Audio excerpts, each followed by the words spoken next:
Welcome to Charles Travels, where we explore the hidden corners and untold stories of our world.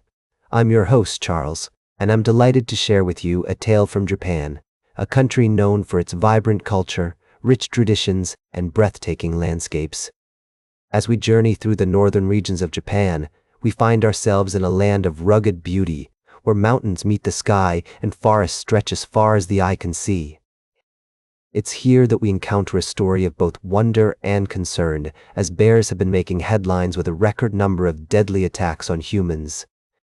Just last Friday, separate bear attacks in Japan resulted in 1 fatality and 4 injuries, leaving communities shaken and authorities scrambling to respond.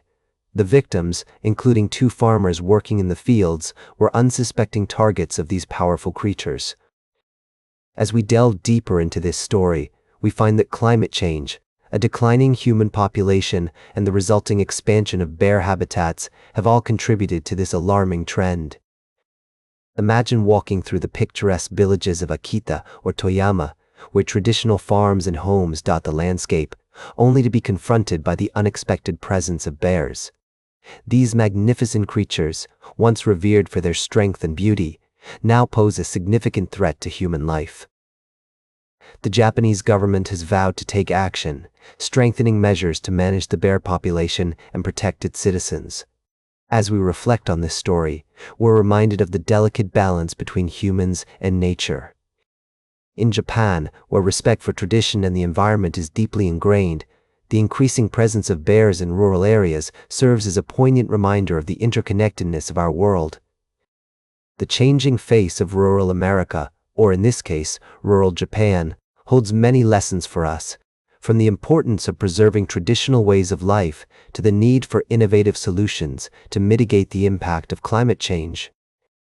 As we travel through the seasons, we find that each time of year brings its unique charm and challenges. In Japan, the autumn foliage is a sight to behold, with vibrant colors painting the landscape. Yet, it's also a time when bears are more active, searching for food before the winter months. This intricate dance between humans and nature is a testament to the beauty and complexity of our world. We'll be right back with more fascinating travel adventures on Charles Travels. Welcome back to Charles Travels. As we continue our journey through the fascinating stories of people and places that make America, and indeed the world, so rich in culture and tradition, I'd like to take you to Japan, a country known for its vibrant cities, stunning landscapes, and deep spiritual heritage. Today, we're going to explore the intriguing story of Florian Wilczko, an Austrian who has dedicated his life to understanding and living within Japanese culture, particularly through the lens of Shintoism. Imagine walking through the serene gardens of a centuries-old shrine, surrounded by the gentle rustle of leaves and the soft chirping of birds. This is the world that Florian Wilczko inhabits as the supplicant priest at the 355-year-old Hisai Hachiman Shrine in Mie Prefecture. But what drew this young man from Austria to a life so deeply rooted in Japanese spirituality? Florian's journey began with a trip to Japan in his teens, where he was captivated by the uniqueness and history of traditional Japanese culture. It wasn't just the grand temples or the bustling streets that caught his attention. It was the smallest details, the traditional clothing, the home altars, the amulets, and the customs that still thrive in everyday life. For Florian, Japan represented a living, breathing connection to the past, a place where ancient traditions continue to shape the present. As we delve into Florian's story, we find a man not just fascinated by Shintoism, but deeply committed to its practices. He became the first non-Japanese Shinto priest to be recognized by the Jinja Hansho, the Association of Shinto Shrines, in 2007. This recognition is not merely an honor, it's a testament to Florian's dedication and his ability to bridge cultural divides. Florian's upbringing in Austria, with parents who cherished travel and exploring ancient cultures, laid the groundwork for his future endeavors. However, it was his personal journey, his decision to delve deeper into Shintoism through practice rather than just observation, that truly transformed his understanding of spirituality and culture. He approached Shinto not as a foreign religion, but as a living part of Japanese culture, something that is intricately woven into the fabric of daily life. As we reflect on Florian's story, we're reminded of the power of cultural exchange and the importance of preserving traditional ways of life. In an increasingly globalized world, it's stories like Florian's that highlight the beauty of diversity and the wealth of knowledge that can be gained from embracing other cultures. Before we move on to our final story of the day, let's take a moment to appreciate the remarkable journey of Florian Wilczko.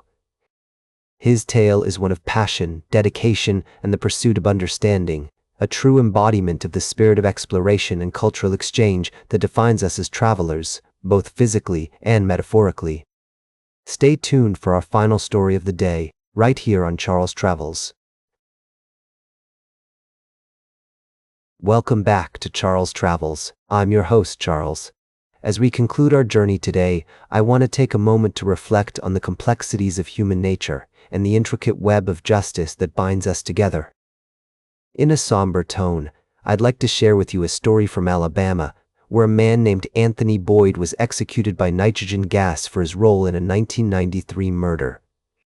As we travel through the landscapes of our collective humanity, we often encounter stories that challenge our perspectives and prompt us to question the very fabric of our society. The case of Anthony Boyd is one such tale, where the lines between right and wrong are blurred, and the pursuit of justice raises more questions than answers. Boyd's story began over 2 decades ago, when he was convicted of helping to burn a man alive over a $200 drug debt. The brutality of the crime is undeniable, and the pain it inflicted on the victim's family and loved ones is immeasurable. Yet, as we delve deeper into the narrative, we find that Boyd maintained his innocence until the very end, proclaiming in his final words that he did not participate in the killing. As I sit here, reflecting on this story, I'm reminded of the imperfections of our justice system and the fallibility of human judgment. We strive for fairness and equality, but often our pursuit of justice is clouded by biases, prejudices, and uncertainties. The use of nitrogen gas as a method of execution, which has been employed in Alabama and other states, raises concerns about its constitutionality and humanity. In this story, we see the intersection of human suffering, moral ambiguity, and the complexities of the law. We're forced to confront the harsh realities of our world, where lives are lost and families are torn apart by violence and tragedy. As travelers on this journey called life, we must acknowledge the darkness that exists within us and around us, even as we strive for redemption, forgiveness, and healing. As I close out today's episode of Charles Travels, I want to leave you with a sense of reflection and contemplation.